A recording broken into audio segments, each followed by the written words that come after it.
Olá, mulheres de joelhos, tudo bem com vocês? Eu sou a missionária Aline Abreu e estou aqui hoje para trazer para você, para mim, para nós, o panorama geral do livro de Tiago, um livro bem curtinho, mas que ele traz conhecimentos tão profundos ao nosso coração. Amém? O livro de Tiago, ele é um livro escrito pelo irmão de Jesus. Ele não é o mesmo Tiago que fala que é filho de Alfeu, não é o mesmo Tiago que é irmão de João.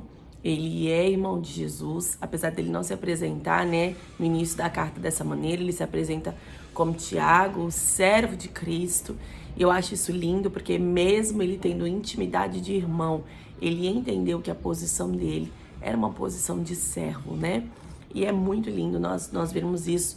Tiago não foi um discípulo de Cristo, ele, muito pelo contrário, na carta de João, no capítulo 7, versículo 5, você vai ver que ele até rejeitou Jesus como Messias, mas depois, né, que o Senhor se vai, ele teve uma vida transformada a ponto de se tornar talvez um dos maiores líderes ali da igreja, né? Pedro mesmo, quando vai falar com ele, quer ver no versículo, deixa eu achar o versículo aqui para vocês. Pedro se refere a ele em Gálatas 2:9 como coluna da igreja em Jerusalém.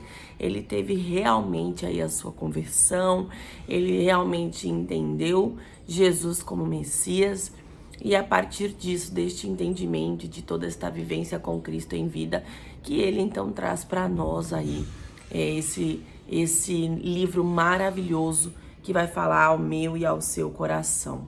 Amém? E Tiago também, ele era um presbítero da igreja, um presbítero que naquela época, essa palavra presbítero estava referindo-se a um tipo de pastor, mas um pastor mais ancião, mais antigo, alguém que já era cheio, dotado de uma sabedoria.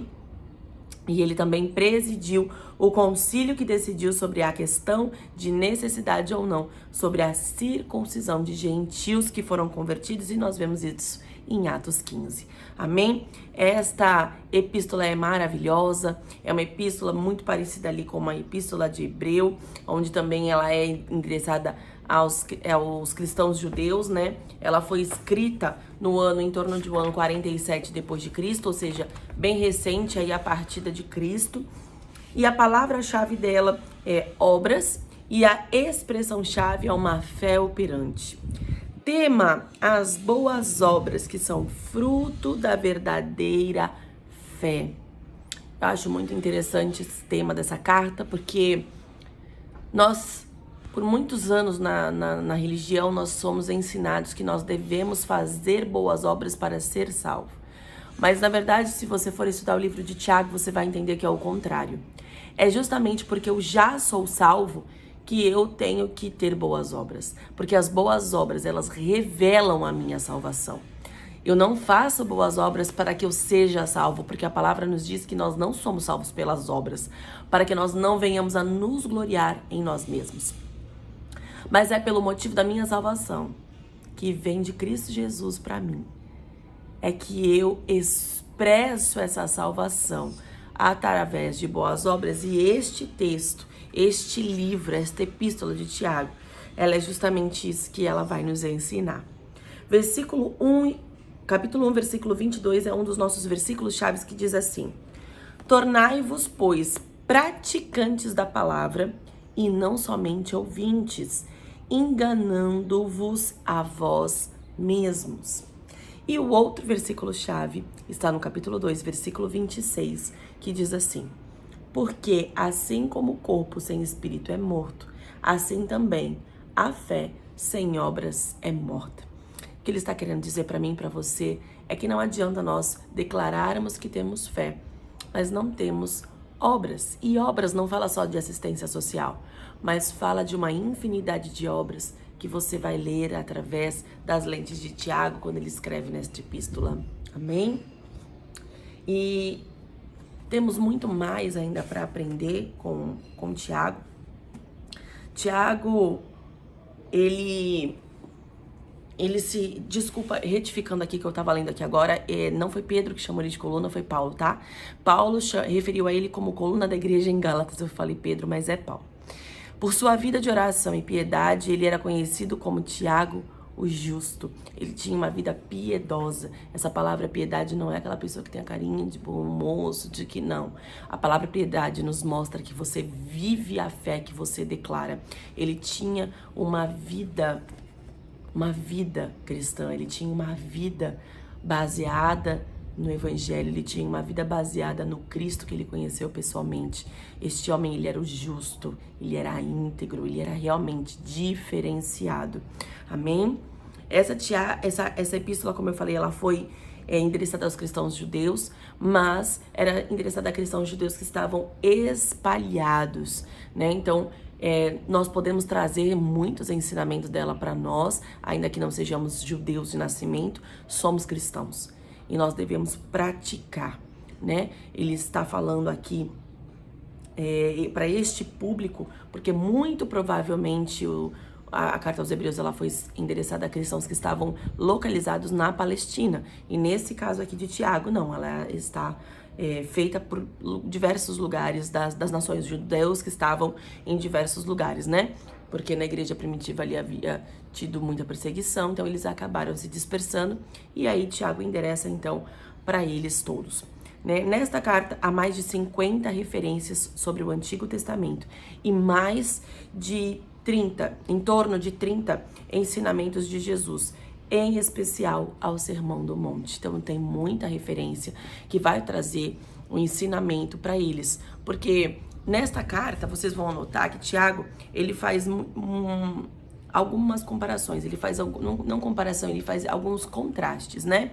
Então, por exemplo, ele vai falar de tentação divina versus uma tentação humana, fé viva, comparando, né, fazendo este contraste com uma fé morta. E ele sempre vai fazendo esses paralelos, porque ele vai remetendo ao passado, à lei, de como você vivia antes, como é que você vai viver agora. E isso é muito interessante analisarmos que ele estava falando para o público judeu. Mas nós ainda hoje, independente de que lugar do mundo você está, nós ainda temos resquícios de uma fé judaica. Em algumas outras coisas nós temos um resquício de uma fé romana. E em outras nós temos um resquício de uma fé grega. Então, quando nós vamos lendo tudo isso, nós vamos entendendo que esses resquícios que ficaram e estão até hoje na nossa geração, eles precisam sair, porque o Evangelho ele precisa ser vivido por nós de maneira pura, né? E muitas vezes nós não sabemos que esses resquícios são gregos ou romanos ou judaicos, e na verdade não nos importa de onde eles estão vindo, importa que eles sejam retirados, limpos e nós possamos viver o verdadeiro Evangelho. Né? Nós não devemos mais ficar presos em leis, em costumes judaicos. Nós não devemos mais ficar vivendo debaixo de um império romano, ou então ficar vivendo como vivia-se na Grécia, achando que só pode ter fé quem não é inteligente o suficiente. São coisas que nós vamos trazendo para o nosso dia de hoje e que não são uma realidade, mas a palavra de Deus, ela é maravilhosa para limpar toda essa impureza que o próprio mundo foi contaminando a fé. E a palavra de Deus, ela vai limpando a cada dia que você vai conhecendo mais e mais. Aqui, além disso, nós podemos notar que Paulo e Tiago, eles não se contradizem nos seus escritos. Muito pelo contrário, eles se complementam. Paulo fala sobre uma verdadeira fé que salva. E Tiago, da verdadeira fé que produz boas obras na vida cristã. Se você for, eu vou falar algumas coisas deles se complementando, e você vai analisar que Paulo está falando de uma base, né? Da base, daquilo, como se fôssemos imaginar um iceberg, a base de baixo Paulo está falando. E depois Tiago vai falar como que essas coisas se evidenciam, né? Como que essas coisas aparecem, que seria o pico aí desse iceberg. Então, Paulo, ele vai falar sobre uma verdadeira fé que salva, ou seja, a primeira fé, aquela que te dá base. E depois Tiago vai falar sobre a verdadeira fé que produz obras, aquela que evidencia, que mostra, né? As boas obras, que é baseada na fé. Depois a gente vai ver aqui que Paulo diz: creiam no Evangelho. E Tiago diz: pratiquem o Evangelho. Então, primeiro você crê. Isso vai te trazer uma base, mas depois você vai começar a evidenciar, a viver, a praticar este Evangelho. Paulo fala a respeito da fonte e a origem da fé, de onde ela nasce, de onde ela vem, né? E aí Tiago vai falar a respeito do fruto e o resultado da fé. Então ela nasce em nós de algum lugar, né? Ela vem do próprio Deus para nós, mas depois ela vai ter que gerar frutos, gerar resultados. Paulo revela o fundamento da fé, que é interna e invisível, né? Mas Tiago ele vai mostrar a estrutura conhecida pela fé, que é externa e visível. Paulo se refere à salvação do espírito, mas Tiago vai falar da salvação da alma. E a alma são tudo aquilo que as pessoas acabam vendo em nós. Essa transformação. Antes eu era agitada, agora eu tô mais calma. Antes eu era ansiosa, agora eu tenho fé para esperar, para aguardar pacientemente, né? Antes eu tinha um casamento destruído, mas agora o Senhor muda tanto a minha alma que eu estou conseguindo reestruturar o meu casamento. Todas essas coisas, Tiago vai falando. Então, tudo que Paulo nos ensina, a base do evangelho, Tiago vai nos mostrar que há um meio disso tudo ser tão transformado na base, que vai começar a externar, vai começar a evidenciar tudo aquilo que foi feito primeiro dentro. Agora vai ser feito fora de mim também, né? Os outros vão ter acesso a isso e é muito rico. E eu quero falar para vocês, para finalizarmos aqui o nosso vídeo, a questão da divisão dos livros. Nós podemos dividir esse livro em 6 partes. Primeira, capítulo 1, do versículo 1 ao versículo 21, que fala sobre uma fé demonstrada por meio das provações. As provações, elas não só vão nos trabalhar para que esta fé venha a ser mostrada como um ouro puro, né? A fé é como se ela fosse trabalhando este ouro maciço e vai transformando ele em ouro puro, mas a provação, ela vem para isso, ela vem para evidenciar, para mostrar essa pureza dessa fé, até para nós mesmos. Nós não sabemos o tamanho da nossa fé até que a gente passe por alguns certos tipos de provação. Capítulo 1, versículo 22 ao capítulo 2, versículo 26, vai falar de uma fé que é demonstrada pelas obras. No capítulo 3, vai falar de uma fé demonstrada pelas palavras. O que nós falamos demonstra o nosso nível de fé. Amém? E isso vai fazer com que você entenda não somente sobre o que você fala, mas sobre o que as pessoas estão falando. E às vezes nós temos um olhar de julgamento, mas nós não devemos julgar, nós devemos entender que o que a pessoa fala muitas vezes está demonstrando o nível de fé e de maturidade que ela tem, e aí nós possamos então entender um pouquinho melhor a respeito do outro também. Capítulo 4, uma fé demonstrada pela vida separada do mundo, uma vida santificada. Capítulo 5, do versículo 1 ao versículo 12, vai falar de uma fé demonstrada no meio da injustiça social. Forte. E no capítulo 5 ainda, do versículo 13 ao versículo 20, fala de uma fé demonstrada pela vida de oração.